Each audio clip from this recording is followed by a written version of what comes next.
because then it'll be so sadly ironic when we're both dead.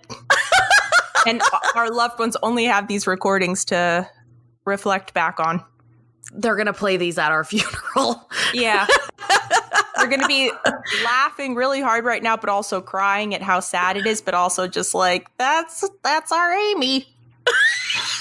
That's her. Oh, Jackie. Always Jackie's making a there joke. Too. Yeah.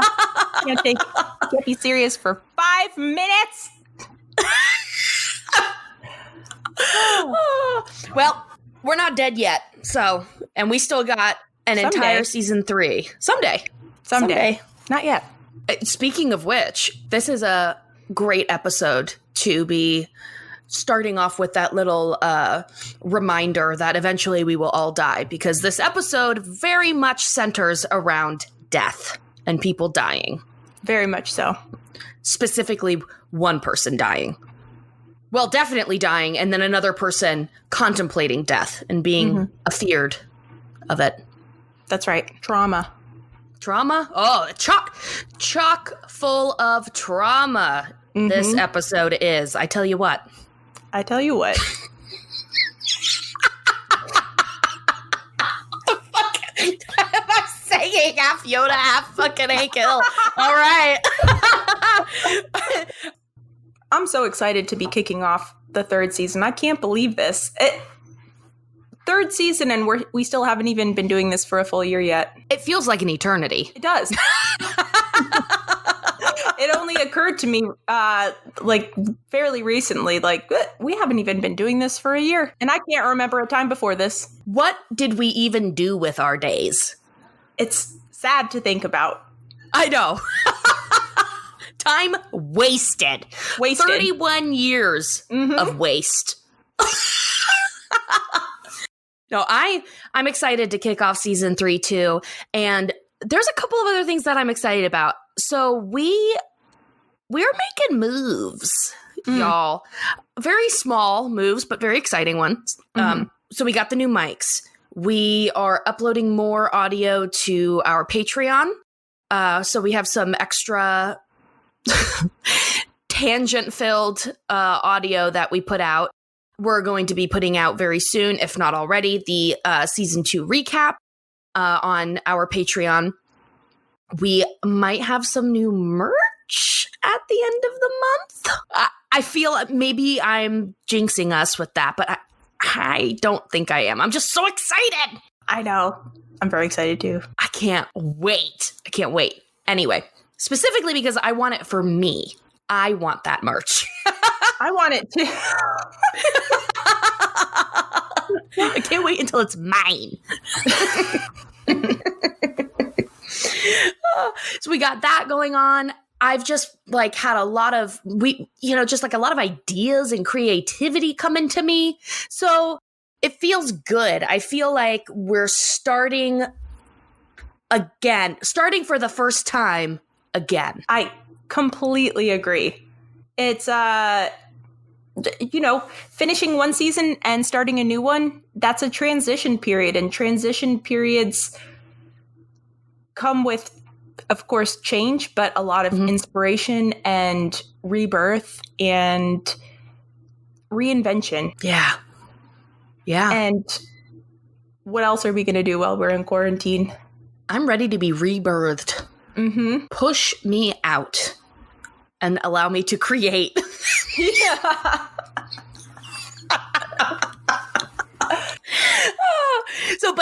So we did a little bit of a teaser there with that, we're going to have some merch, but also I want to give Patreon shout outs because we got some new patrons. Yes.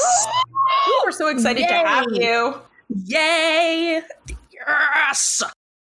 Oh, speaking of which, we're doing the watch party this Thursday. So that is going to be this Thursday, 8:30 p.m. Eastern time, March 14th. Be there or be square. That's right. All right.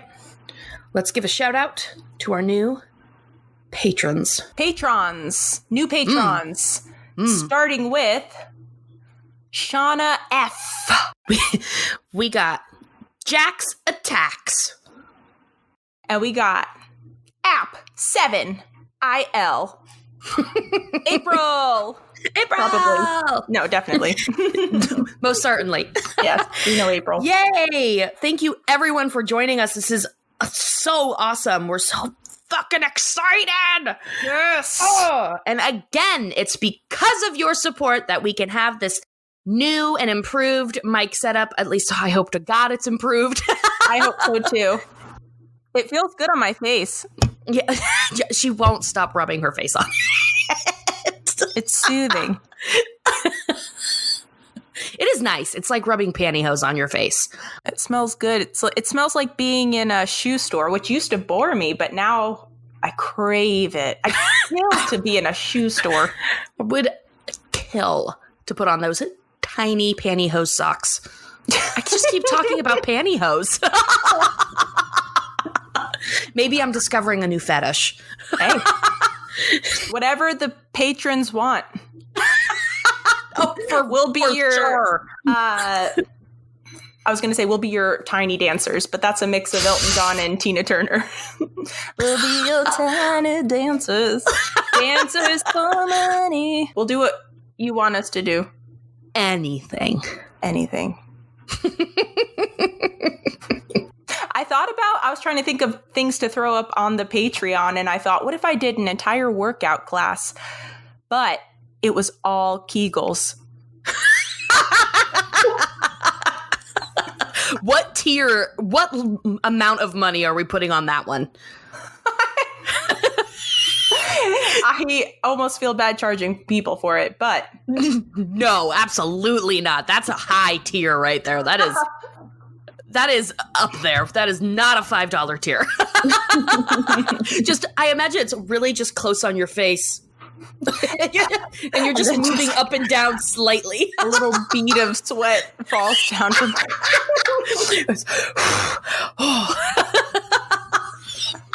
my entire face is still, except I keep like doing a little tiny stiff half smile. Slamming water, just chugging water like you're in the Sahara. In my face. Throwing cups of water on my face and my vagina.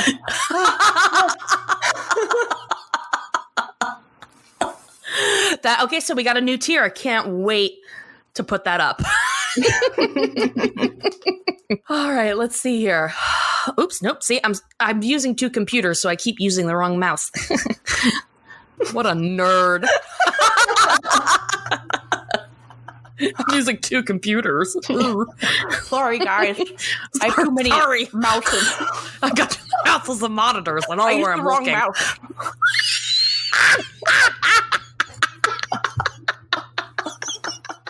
Well, I wanted to do a quick shoutily doodle dee-doo to Chloe Rodriguez over at Unwatchable Podcast. Yes. Which we got to be guests on her podcast, and we got to just spend the whole episode talking about King of the Hill. Yes. And we were super nervous because we've never been guests on a podcast before, but it ended up being a lot of fun, and it just felt so good to be able to just ramble in a million different directions about King of the Hill and just kind of go off. And she is somebody who is not just a pleasure to talk to, but she also has a film degree and she also does research. So I actually learned I learned a lot too about Mike Judge when I was listening back. I was like, oh my God. So it was a really great experience, and the episode was a lot of fun. So shout out to Chloe. Thank you for having us on, and check that out. That episode's out now. So go check it out. Yeah, it was really interesting and fun doing that episode. It was like, I was definitely super nervous. I was like, oh my God, I'm gonna fuck this up. Yeah. So for sure. And then, but as I was listening to it, I was like, God damn, she's smart. It's like, Chloe is smart. I texted Jackie. I said, what does meritocracy even mean? I'm like, wait, no, I know what it means. And then I looked it up and I was like, oh no, I actually have no idea. I didn't know what that meant.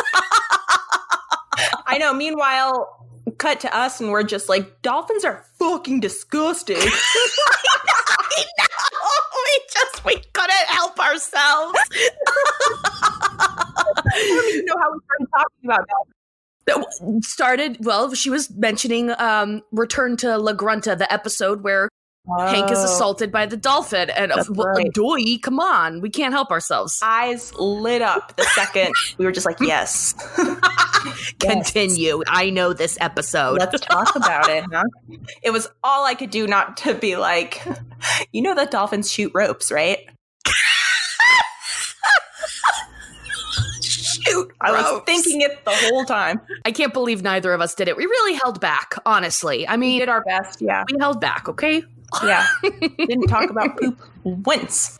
Not a single time. Mm-mm. I did shit my pants, though. I just didn't tell anyone. I just sat there. It was fine. I know. We watched Amy clean herself up, but the whole time she just kept putting her finger to her mouth. And then in response, we would just do like that little mime zipping your lips with a thumbs up.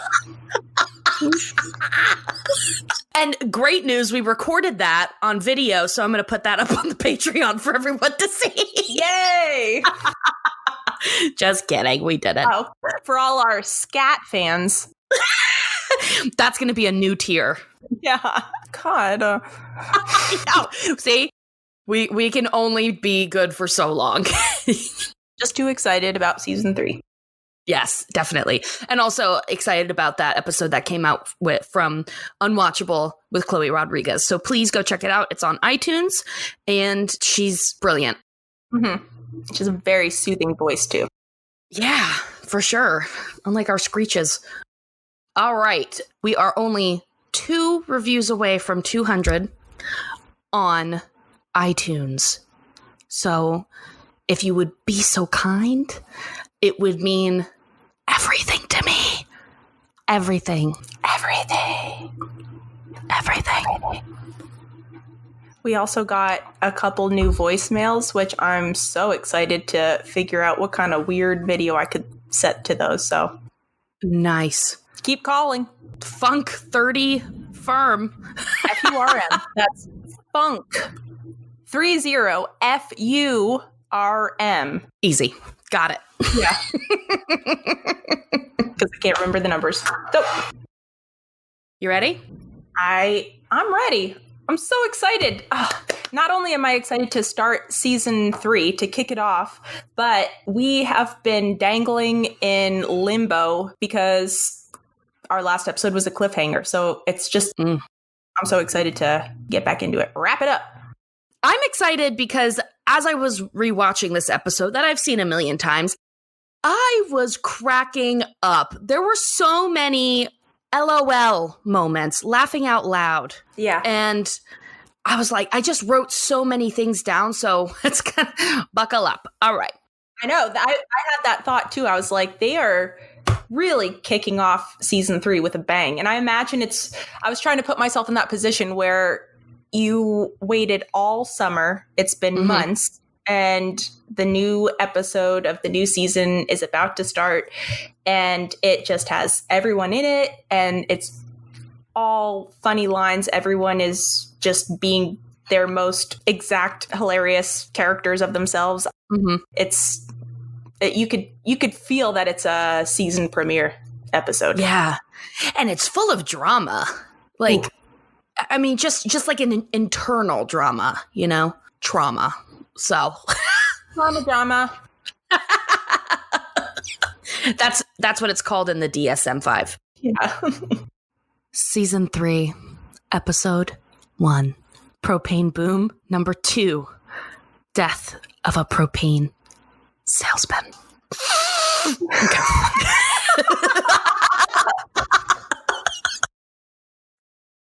Bobby and Connie are contemplating their futures while on the playground when Dooley appears out of nowhere and deadpan tells Bobby that his father has been blown up. Your dad was blown up. How does he even know? Right. How does he know? I mean, he must have ran from wherever he was that he heard the news to find Bobby to be the first one to break his heart. Well, Well, that I was going to say that's actually really touching that he made a point to go. I was like, did he hear about this and then just happened to run into Bobby and told him? And then the idea of him running, I have to go find Bobby to tell him, is really sweet. But then like delighting in the idea that he would be the one to break the news is kind of brings you back down. That's what I'm good at. Mm-hmm. It's totally. We're back at the scene of the accident, of the explosion. There's just still chaos happening. You know, there's firemen there, but Peggy is rightfully losing her shit. She's screaming, Hank, Hank, Hank, where are you? And looking around. I can't imagine. I mean, you see your loved one walk inside of like essentially a Walmart, and then that building blows up. Can you imagine? I would absolutely be losing my shit. I would be fighting to get in there, you know, just running around screaming. Just going, what the fuck? Over and over again. I'd probably start punching people. Yeah, let me in there! Yeah. Oh, so Luann is also missing. Mm-hmm.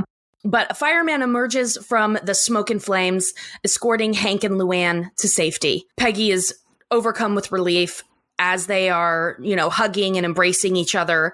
Peggy, you know, it's like, oh my God, Luann's blanket that was wrapped around her head falls off, and her prized hair is singed to the roots, and it is like soot colored. And Peggy and Hank are both like, oh fuck, oh no. And Luann says, my head feels funny, or my hair feels funny. And she goes to comb it, and it all just falls out, and she is bald, completely bald. She looks exactly like Sid Vicious. She has the same hairstyle as Sid Vicious. And then, yeah, she's just like, my hair feels weird. And then she goes to comb it, and it's like she's dusting like dirt off of a table, just gently sweeps right off. She's bald. Yep, totally bald. So she freaks out, just starts screaming. Which, again, understandable. Shortly thereafter, Chuck Mangione emerges from the building. Thank God. Thank God he's alive and traumatized, but otherwise physically well. He still has his hair. Yeah, it's the hat and that wizard's cape. It protected him. The cape. Hank turns to a fireman and inquires about Buckley. You know, there was somebody else in there. Is he okay? And the fireman informs him there were no other survivors. So at this point, we have learned that Buckley has passed. A moment of silence, please. Okay, that's enough. I mean, it's sad. Buckley's dead. He was exploded into many pieces, I would imagine. I know. I mean, for them to not find a whole body, it sounds like they didn't even find a full half of a body. Mm-hmm. That is gruesome. I know. Luann is so lucky because she was with him and she only lost her hair, but you would think she would have come out of it like a Two-Faced level of disfigurement. Something. Thank God she turned around. Like she said, that's why she still has her eyebrows and her nipples. It's the most important parts. Yeah. Eyebrows and nipples. Can you imagine if you lost your nipples in a fire, an explosion? My nipples got blown off. Yeah. Popped clean off my bod. Yeah. They didn't survive. They had to be amputated. Just the nipples. Now I have phantom nipple. I swear I can still feel it. At night it wakes me up. You can't tell, but I'm cold right now.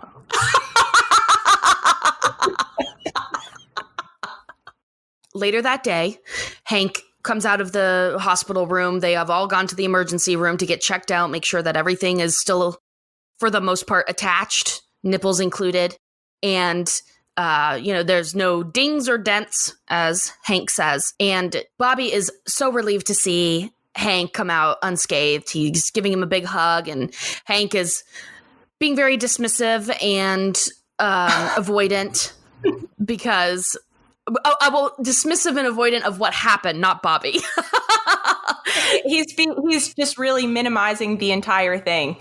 Yes, very much so. He's like, all right, well, I'm alive. Let's go hit some baseballs or something. Yeah, he was just like, that's the good thing about death. You either die or you don't. And then that's just that. That's it. A moment later, Luann emerges from her own room, and in one of my favorite Peggy lines ever, she's right before Luann comes to them, Peggy turns to Bobby. Luann is going to look different, maybe even hypnotically grotesque. Because she lost her fucking hair. And it's going to be such a level of grotesque that it will put you into a trance. Like, you can't look away. You'll lose all sense of, like, propriety. It will render you speechless. Yes. God, so Peggy's like, oh my God, hi, Luann, you look great, but don't worry, we'll put makeup on you, and, you'll look just beautiful as ever, just as pretty as before. And Luann is starting to cope with it with anger. Like, she's angry, and if you get angry, you can't feel sad. Right. That's the rule. So Luann basically just says, I don't care about makeups and hairdressing and all of that fun, beauty stuff. I don't care about that anymore. The world is ugly, essentially, and, I want people to see it that way. I mean, she says that later, but, like, that's what she's saying at that point. Everybody goes home, safe and sound, and Hank is seen outside. He's, drinking with the guys, having a beer, insisting that he's perfectly fine. No issues. Bill says you shouldn't be standing after what happened. And Hank's just like, stop it. I'm okay. I'm fine. I didn't die. It's not a big deal. In the middle of Dale informing them that Buckley definitely isn't dead, Buck Strickland pulls up, comes crawling back to Hank after he fired him. Almost put his family in ruins. Comes back to Hank and says, guess what? We're opening up tomorrow, so come on back. You've got your job back, and we're ready to get going and selling propane again. And it kind of insinuates that Hank is the one behind the explosion. And Hank is insistent. He's like, well, I wasn't the one behind the explosion. And they're like, oh, yeah, sure. Whatever. Yeah, he calls him Nitro. Nitro, yeah.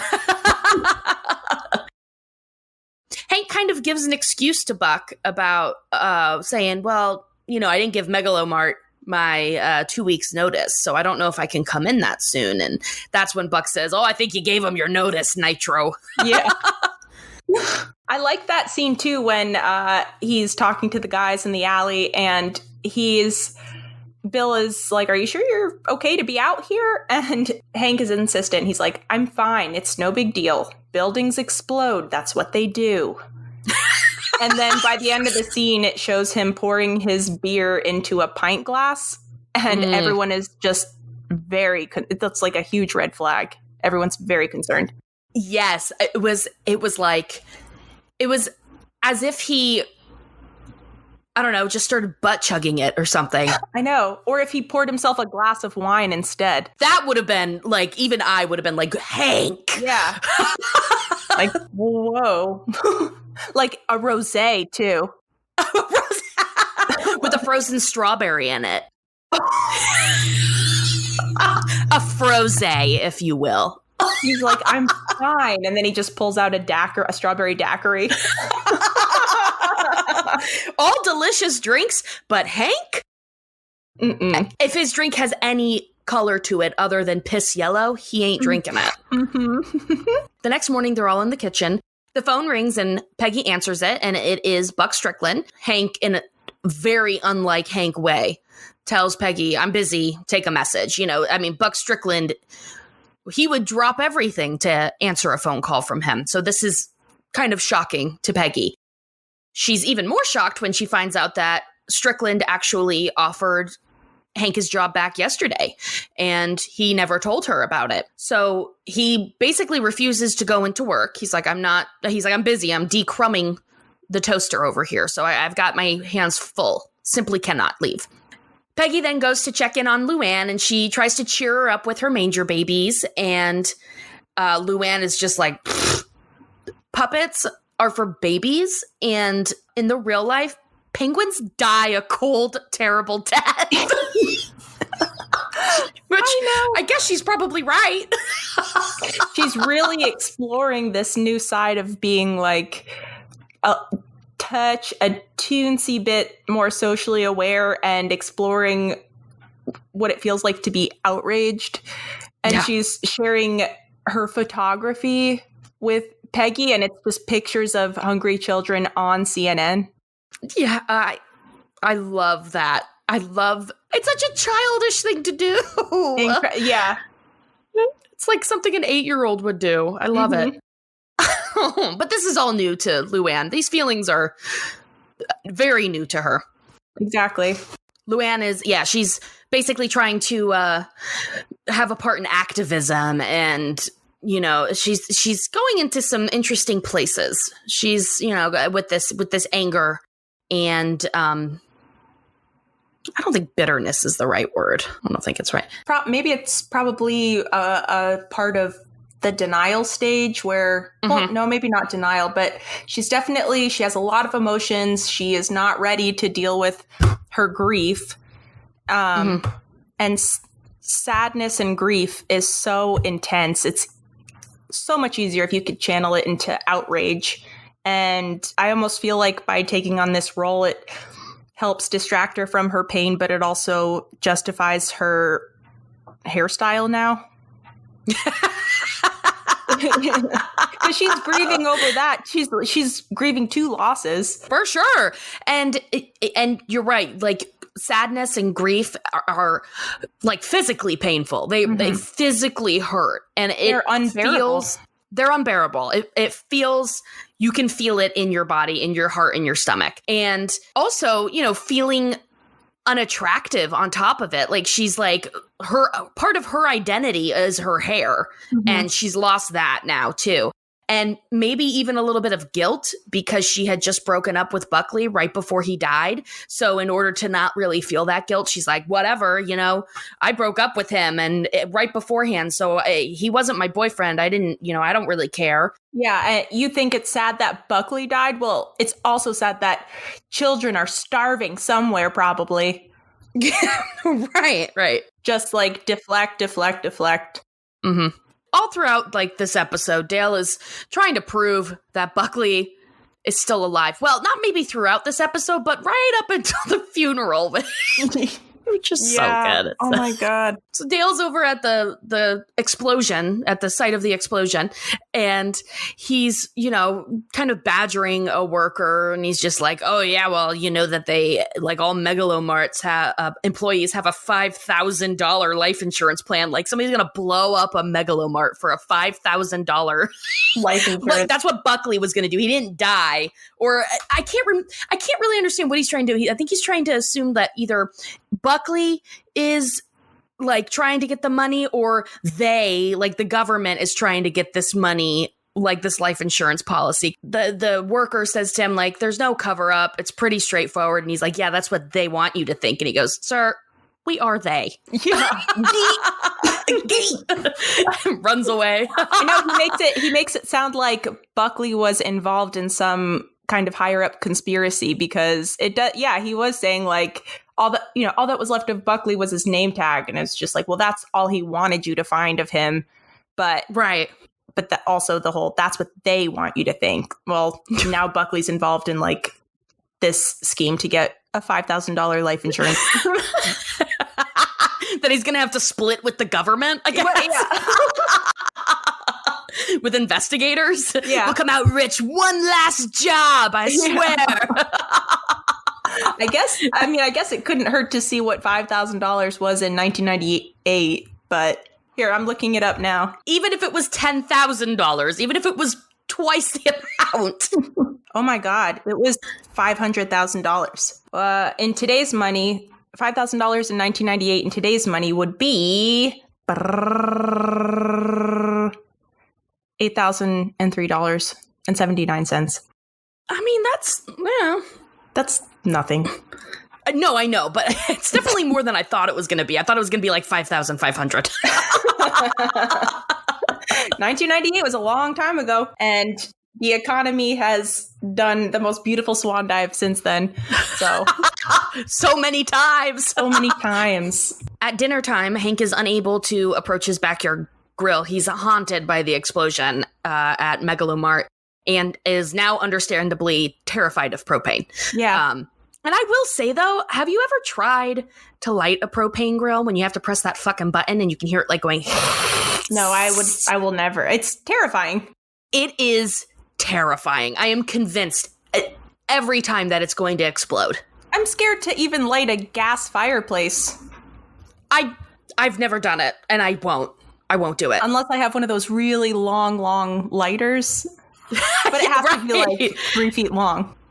And then there's that scene with Hank where he's trying to light it with a gigantic stick. I'm like, that's how I feel. I know. That's smart. That's a safe way to light that thing. Yeah. Some distance between you and the exploding tank. Yeah. Ugh. So anyway, Hank tosses the meat over the fence because he's like, oh shit, I lost it. I can't cook it. Oh, I lost the steaks. I lost them. Just flew out of my hands. Yeah. I love this because it's just so disgusting, Dale. Gobbets of meat raining from the sky. And then he tastes it. And he's like, it doesn't taste like Buckley. I know. There are so many good Dale moments. They're really kicking off season 3 with just good Dale. Oh yeah. Excellent. We are now on the day of Buckley's funeral. Peggy informs Hank that he needs to help man the propane grill at the funeral. Because apparently wake grilling is a thing. I have never experienced it, but it's a thing in the world of Arlen, Texas. Hank, still avoiding propane and the trauma and admitting that he's traumatized, he comes up with an excuse to not grill, saying that he barely knew Buckley. He's like, I don't know that guy. Then Luann enters into the kitchen where everyone's at, and Peggy informs Luann, she's like, oh, guess what? Your friends at the beauty school, they made you a wig. They brought this over to you. And it's just this multicolored wig from scraps of like cut hair, I guess, which is just so gross. Yeah. Luann hands the wig to Peggy and says, throw it out. I don't want this. Don't want it. And let me say that I am digging Luann's look in this episode with the super short buzz hair now, because it's grown out a little bit at this point. She's not completely bald. And definitely... Con says the Sinead O'Connor act. She looks like her, and she looks so cool. I know. She's got her spaghetti strap, long dress with the black t-shirt underneath it. It's a look. And the combat boots, which I have worn that exact outfit. I wore that like last year. I have that outfit. The combat boots. Yes. Yes. God, it's so cool. Later, mourners gather at Arlen Cemetery to pay Buckley their last respects. During the service, the pastor then asks, does anybody want to come up and say something? And it's kind of given to Luann to go up there and say something. And she's like, she just kind of uses it as a way to be angry. And, she's using it as a forum to speak out against starving children in Ireland as if she's Sinead O'Connor.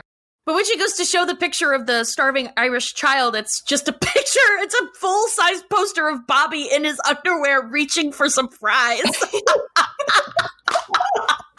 It's such a good. Oh, it's so good. Holy shit. This is what a starving child looks like. Very much like if a child was trying to make a point. Like, you only know, the only child you have access to is Bobby. And you're taking a picture of him eating fries in his underwear. And he's not starving to death. No, he's chunky. He's a chunky boy. Reaching for some fucking fries. I love it. It's not even like it's clean water. It's French fries.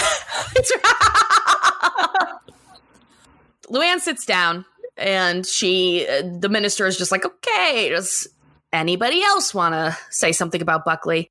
Then Con comes up to the front, and, he states that at first he didn't like Buckley, but when he saw how much he annoyed Hank, he was like, I think this guy's funny. I think I'm going to hang out with him. And apparently they became bosom buddies, best buds. Yeah. I'm so curious about this relationship. He clearly got to know Buckley on a level that probably Luann didn't even, I don't know. It sounds like it. Yeah. It sounds like definitely he had a better relationship with Khan than Luann, for sure. Yeah. He then delivers a very poignant Buddhist story that basically, tells you to, like, you got to enjoy life while you can because death is coming for you either way. Yeah. From truly. the top or the bottom. It's coming. That's what, we were just talking about that last episode. Oh, yeah. So he tells this very poignant story and nobody really gets it. They think it's a joke, which I think it's funny that they think it's a joke because I just thought I would never think that. I know. Hank is insulted. He's like, this guy's telling jokes. It's a funeral. I kind of do like when people tell jokes at funerals. Not like terrible jokes. Not like bad ones, but they say something funny about like maybe the person or whatever. It's like a lighthearted joke. Yeah, absolutely. That feels better. Not just like, so what's up with airplane food? Not like that kind of a joke, like doing their tight five. Let me just workshop some things with you guys. How do you feel about that right now? I know. It just turns into prop comedy, but you're using your dead friend. They're back at home and Bobby is filthy from tramping around a cemetery. And she says, Bobby, tramping. What did I say? Tramping.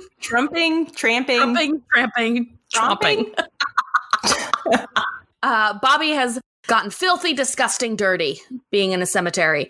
And Peggy's like, get in that bath. And he says, the water's cold. So it turns out that the hot water heater, the light has gone out, which I had no idea that you had to light them. Yes. My dad was showing me his hot water heater one time, and I don't know. I can't remember why. He just got a new one. That was it. And dads. And while he was showing it to me, I realized, oh my God, there's a pilot light. Right. Why doesn't this just blow up all the time? All the time. It just sounds so scary to have that sitting in your house. Who designed that? They're like, we're going to build a container for gas and we'll keep a very tiny flame next to it at all times. I don't understand. That just sounds like, what? No, not safe. So, Peggy asked him to, I guess, light the pilot light. I guess that's what it is. And so the hot water can get a running. And Hank is standing there and he's like, oh, God, I don't know. He's looking at it. He's a little bit freaked out. And Peggy just goes, what are you waiting for? Grabs the matches. I'll do it. Goes to light it. And Hank just tackles her out of the way because it's going to blow up. That's when Peggy realizes her husband is afraid of propane. She's afraid. Wait, no, he's afraid. He's afraid. So she's like, we got to get something. This is not Hank. We got to get you taken care of. So she brings him to a group like grief or trauma meeting. Chuck Mangione is there. And he's a grief counselor. And he concludes that Hank is he's afraid of death. You're not afraid of propane. You're afraid of death, which I would say that maybe he's afraid of both because propane did almost kill him. So I know. Yeah. The love of his life. Right. The love of his life is what tried to kill him. I mean, that's a hard thing to reckon. Yeah. Hank is dismissive of the idea, and the grief counselor is kind of bombarding Hank, like, you're afraid of death, admit it. Rawr! Hank has a freak out. He thinks he could hear a gas, propane gas leak, and he's like, the whole place is going to blow, and he takes off running. Yeah, it like the counselor's so aggressive it triggers, what would you call it? Not a flashback, but I don't know, maybe a panic attack. A panic attack, yeah. Yeah, it triggers like him to go into a panic episode. So he takes off running, but later, we're back at the house, and Hank is just like, do you guys ever think about death? He's finally kind of talking about it just a little bit. And everybody has, they all start talking about death. They kind of start discussing the idea of like, well, if Hank dies, then I'll take care of Bobby, and or I'll take care of Peggy, of course, Bill. So desperate. I love Dale. Just so many quotes from him that are so good. They're being very flippant about it. Just like, oh, I'll take this one. I'll take that one. And, we got a deal, shaking hands about Hank dying. Bobby overhears this conversation and he naturally panics and he just takes off running because he's scared. Hank is informed of Bobby running away by Peggy, and they spring into action using Ladybird. Using Ladybird and a fruit pie to track down Bobby. I love that scene. He's like, okay, smell the fruit pie. She's locked on his scent. I know. His scent is fruit pie. As soon as Hank leaves, Luann dismisses their fears over Bobby having gone missing, stating that there were bigger problems in the world than just one little lost boy. And Con is just like, all right, that's enough. I'm tired of your strange Sinead O'Connor act. And he says, I cried a river for Buckley. Why don't you feel bad? And this pisses Luann off, and she stomps off to her bedroom, and she's like, so what? I'm not crying over Buckley. Who cares? And she finds a card from Buckley, which is amazing. It's perfect Buckley. It is absolutely perfect. She finds a card from him, and, this really kind of seems to be what takes her out of the anger and brings her back to grief and acceptance, really, that he's gone. Her hair is gone. She feels ugly. She's sad. She feels alone, so she finally is letting herself feel these feelings. And then all of a sudden, out of the corner comes the penguin and the meow, the donkey. And they counsel her, which, oh, that's so sweet. It's all sweet and concerning, exactly evenly. It's I mean, first of all, what triggers this, her finally coming to terms with just acknowledging her feelings, is this card from Buckley. And it's all it is just like, hey, I was gonna buy you those earrings that you liked, but I'm kind of, I don't know, tight on cash or something. So I'm all tapped out. Here's some old CDs I don't listen to anymore. Buckley. Later, Buckley. And then she just starts to lose it. And we're like, all right, girl, feel it, let it out. And then the penguin and the donkey appear and they start talking to her, but she is them. So she's talking to herself. She's done a lot of play therapy in her life, so she now knows how to be both the counselor and the the client. That's what I kept thinking. I was like, she's had so much play therapy with puppets in her life from all of the trauma, but God, poor thing. Yeah.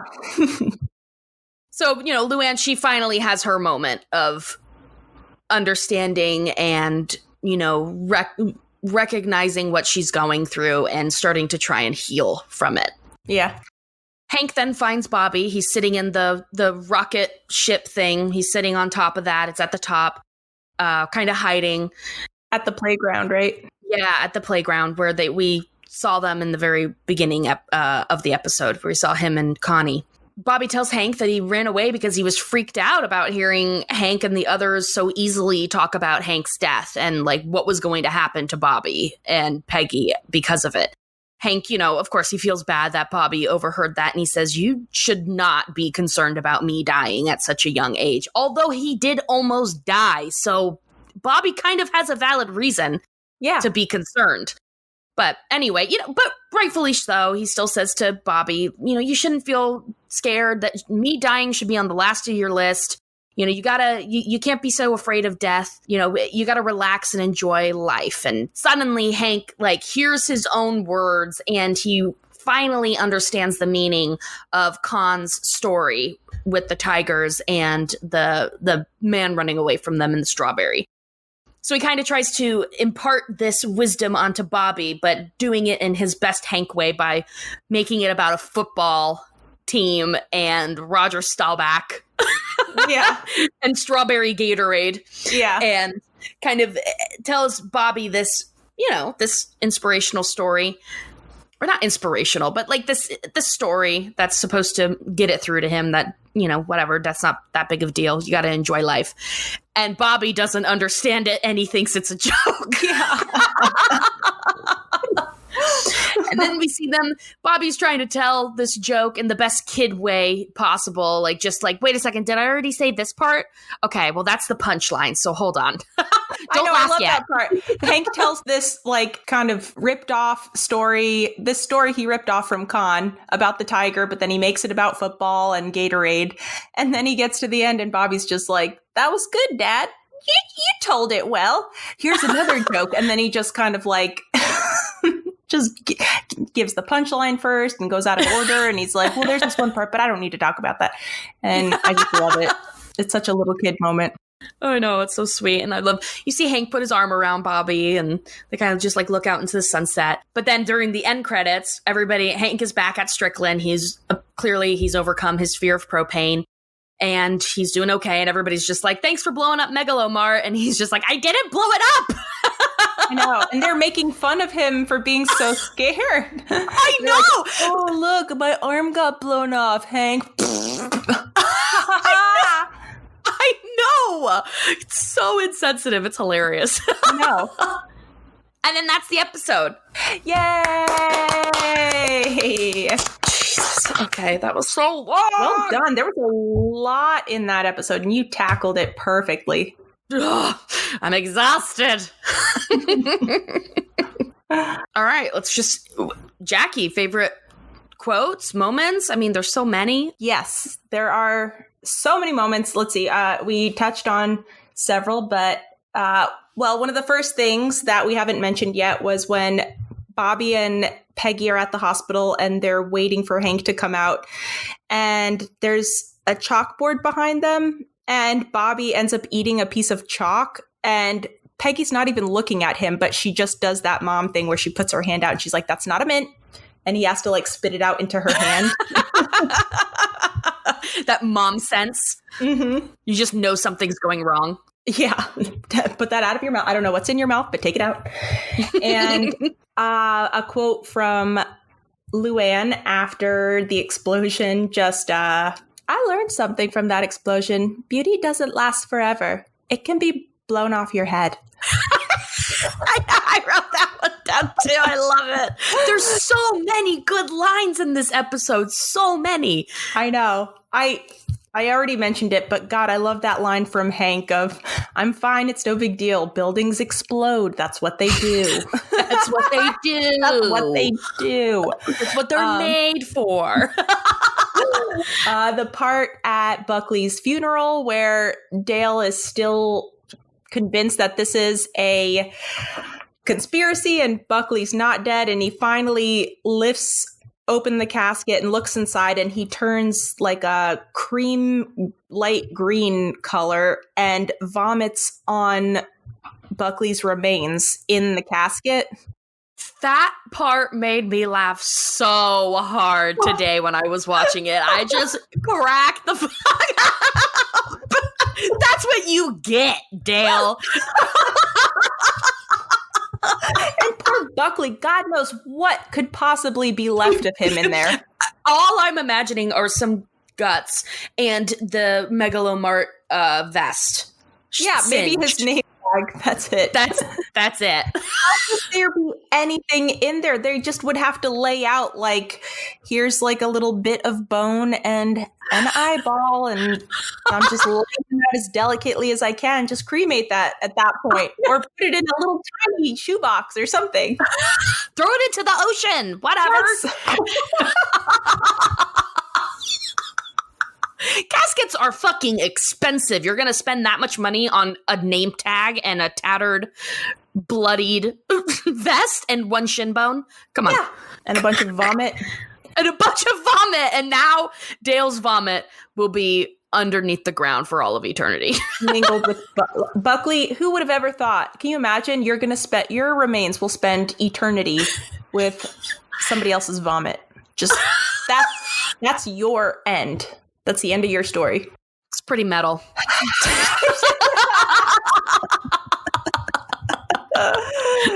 That's a whole concept album by a metal band right there.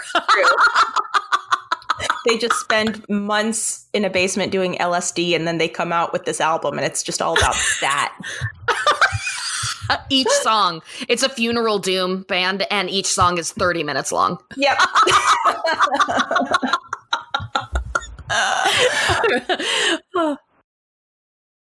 And then the only other two things that I had left were at the end when Hank finds Bobby at the playground. You know, he's been looking for him. They took Lady Bird out with the fruit pie to find him.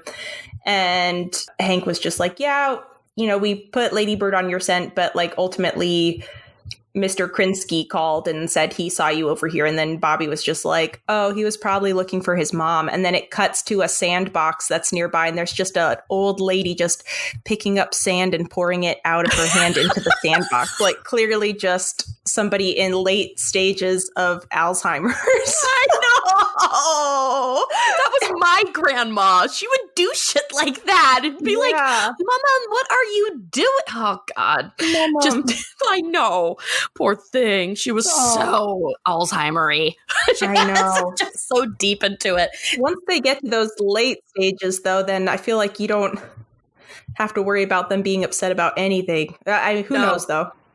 I know. God, let's not find out. Sometimes I worry. Sometimes I have like this fear that what if I'm already really, really old and I'm so Alzheimer's out of my mind that this is all just a flashback. And then all of a sudden somebody's going to be clapping in my face and they're going to be like, Grandma, Grandma, it's not 2020 anymore. Grandma. And I'm going to be like, what? No. That's so sad. No. I'm sorry to anyone that is experiencing that. It is truly a horrible thing to go through. But of course, we're going down this hole. Yeah. I know. Okay, we got to stop. Okay. And then the only other thing I made note of, and of course, I attempted to write it down and I couldn't. It was just too much and too incredible and incomprehensible. But Boomhauer's whole speech on death. It was just, he just goes on and on and on, and it cuts to the guys and they're kind of staring at him, and every once in a while one of them nods, and then he finally like stops talking and he's quiet for a minute and kind of pensive, and then he starts talking again. And the only thing you can hear are just bits of like you know, dang old dust in the wind, man, candle in the wind, or like you are, therefore you are. I don't know, something like that. I know, it's just like dust in the wind, dang old candle in the wind, classic FM, something like that, like classic hits FM. He mentions like classic hits FM, and then you know, so I think therefore you are. So something like, just so random, just. And they're all just, and then Hank was like, yeah, well, that's what we tell ourselves, isn't it, Boomhauer? I love the head nodding, though. The one of them are like, yes. Yeah. Sage wisdom. Really absorbing what Boomhauer has to say. That's what we tell ourselves, isn't it? God. So good. But those are all the notes I had. I have so many. I'm going to just pick some of my faves. Thankfully, you've already said a few. I don't have time to look it up, but I forgot to write down the quote with the guidance, the grief counselor, where he's just like, aren't you afraid that you're going to, this is me just like coming off the top of my head from watching it. So I will get it wrong, but aren't you afraid of not sipping wine with your friends, petting your cat or cats, making love to your partner? That's right, your cat or cats. Just everything that Hank is like, fuck off. And also then, and Peggy just was like, do you think he needs shock treatment? And he goes, perhaps. And Chuck Mangione's at the support group too. Yes, which is another thing that I wrote down. He's in all black. He's in mourning, just all black. And he says something like, you know, he says, every song I play sounds like feels so good. And the grief counselor says, maybe that's because it does feel so good to be alive. And he goes, no, that's not it. Yeah. But the best part about that joke is that every song he does play ends up being feels so good. Yeah. At the funeral, I love that. I love that running gag. Anytime Chuck Mangione tries to play something else, it turns into feels so good. Yeah. It's one of my favorite running gags. In the very beginning, when Peggy's like, my husband's in there. He had to take this job because nobody else would hire him. And the fireman goes, we're doing the best we can, Mrs. Mangione. That's right. Forgot about that. And okay, one last one. I just like when Hank and the guys are discussing like what would happen, to Bobby and everybody. And Dale just goes, I'll take the boy. The widow Hill is on her own. Yeah. Just like the beginnings of seeing that Dale does not like Peggy.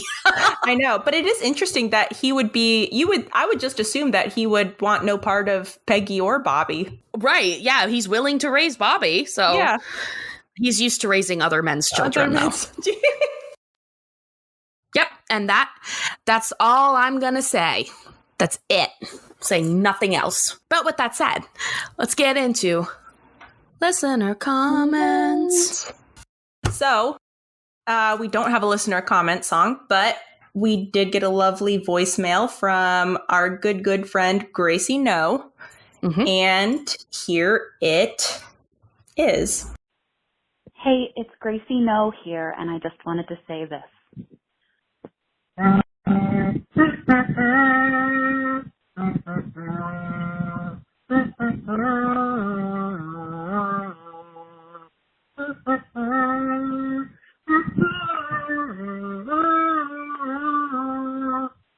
I don't feel so good. I love you. Happy day. Bye-bye. I'm only just realizing now that that's a kazoo. I know! Oh. It sounds like a kazoo! Now that I'm listening to it like out loud. Oh, thank you, Gracie. So good. Thank you so much. And also, dang, you got a nice voice. Yeah. I felt tingly while I was listening to it. I know. And you're a master kazooer. Incredible. Well done. Chuck Mangione would be proud. I do feel so good. Mm-hmm. Martin of the Waking Universe, that boy's no deader than Mother Teresa. Yeah. Yes, I forgot about that quote. Yes. Another great Dale one. Bender's Redemption. Your dad got blown up. Melissa.Manon says, Con does an uncon thing, offering that beautiful story, and no one got it. Very out of character for Con, and then nobody respects it. They all think he's telling a joke. It was so striking. Thunder Muffin says, Luann's shadow when she's bald looks like Charlie Brown. Drucifer 2A said, Chuck just emptying his spit valve on the carpet. I missed that part. Ew, I wrote that down too. I was like, ew, that's so gross. Because that's the noise that Hank is hearing. He hears him like blowing into it and like emptying it out. And that's what that's what makes him thinks it's the propane leak. And I'm like, that's disgusting. So gross. Reiki Rose, a quote by Maria Montalvo, who we get a little taste of Bertia Damas. Again, I'm not sure if I'm pronouncing that right, but we saw her a few episodes ago. A quote by her. Hank, look out, it's gonna blow. That's, of course, when all of his coworkers are taunting him for going through an incredibly traumatic experience. Mendozable, not a quote, but when Bobby puts on the wig. I know, I wrote that too, and I thought, just let Bobby wear the wig, because Hank snatches it off his head all angry again. I know, Bobby loves the wig. He loves the wig, just let him wear a wig. He's going to end up doing it in private, and then it's going to become a sexual thing for him. And you're going to have made the whole thing worse. Oh, yeah.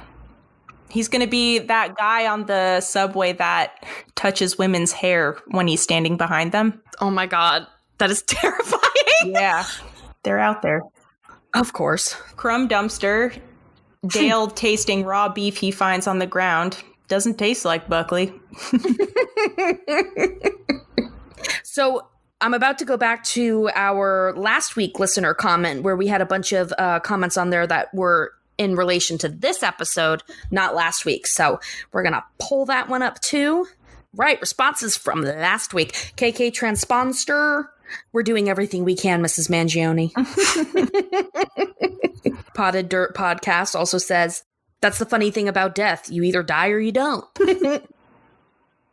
crimes universe, now Luann is going to look different, maybe even hypnotically grotesque. It's such a good one. JMC Nelson, my hair feels weird. Ben Stone says, they made me a wig. We made you a wig. Throw it out. Yeah. DXR30, this is a picture of a hungry, starving Irish child. Shows picture of Bobby. Crumb Dumpster says, Khan's beautiful eulogy is something I ponder often. Mm-hmm. Yes. Thank you, everyone. I posted that extremely late, so we didn't get a whole lot of responses. Well, whoops. It was kind of the perfect week to post it late, on accident, of course, but we always mean, I can never remember to post those ahead of time, but we did have a good amount of comments from last week, so that worked out. So good job, everyone. Thank you, everyone. All right. Trivia. I've only got one. I was so caught up on writing down funny, quotes and stuff that I only got one. All right. How many do you have? One. Oh. How many do you really have? Well, I had two, but you knew Roger Sawbeck. Oh, okay. All right, you want to go first? Okay. Amy. According to Redbook, losing a boyfriend is the fourth most painful loss, right between what two other kinds of losses? I know this one because I wrote it down as a quote. Grandmother and penis. Ding, ding, ding, ding, ding. You got it. I love that. I love that quote from Peggy. Oh my God. All right. Jackie.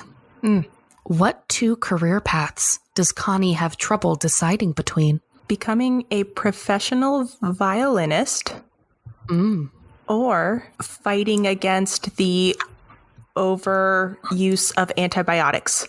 Oh! Is that close? It's dead on! Woo! You did it! But I will say it's concert violinist, but whatever.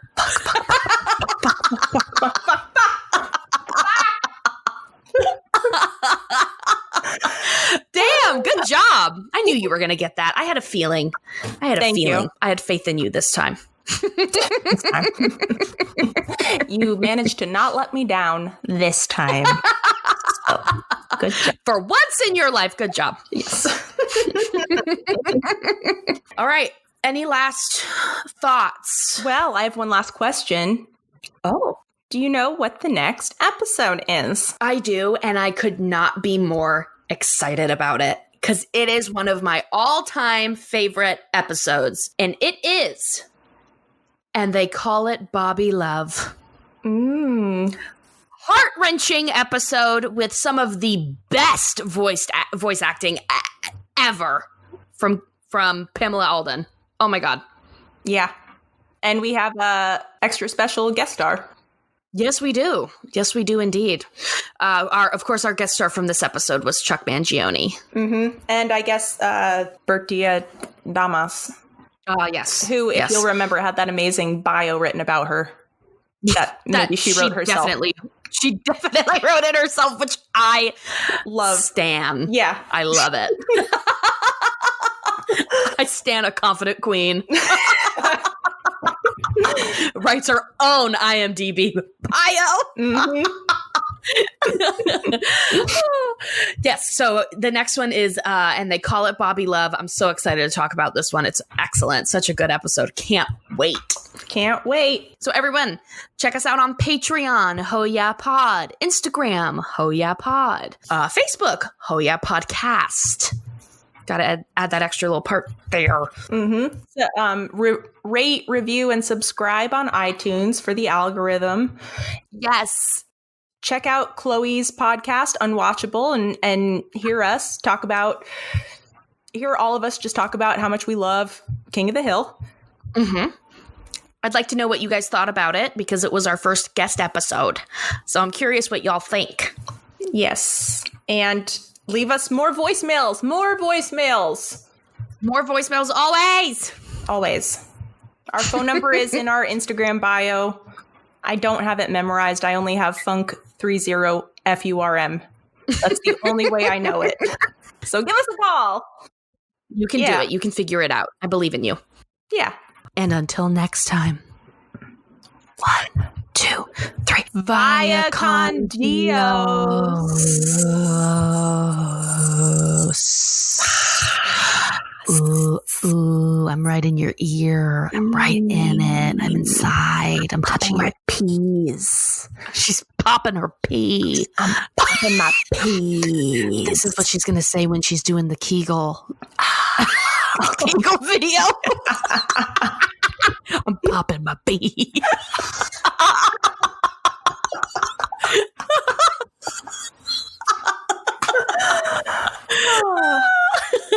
All right, Jackie, I'm going to stop the recording of the... Well, first I'm going to stop this recording. Stop this.